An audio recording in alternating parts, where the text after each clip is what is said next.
s'agit de trous dans l'espace-temps, des zones où la densité de matière est si dense en un point si petit que la gravité est extrêmement forte, tellement forte même qu'elle ne laisse même pas la lumière s'en échapper. Encore aujourd'hui, on a beaucoup de mal à décrire les trous noirs. On ne sait pas ce qu'ils cachent ni vers où ils mènent, et la théorie des cordes pourrait bien nous proposer des solutions. On pourrait comprendre ce que devient réellement la matière une fois qu'elle entre dans un trou noir et où elle va. On pourrait d'ailleurs émettre l'hypothèse des trous de verre en théorie des cordes. Par exemple, un trou noir pourrait être un trou de verre qui est connecté avec une autre brane grâce à une corde.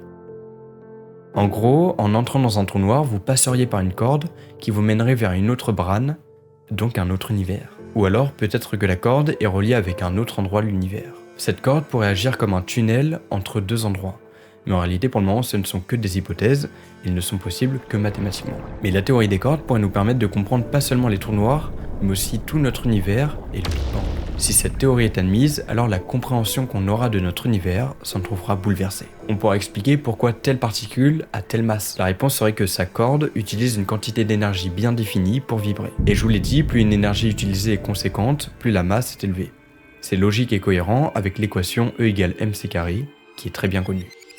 On répondrait donc à beaucoup de questions, comme par exemple pourquoi notre univers est ainsi et pas autrement.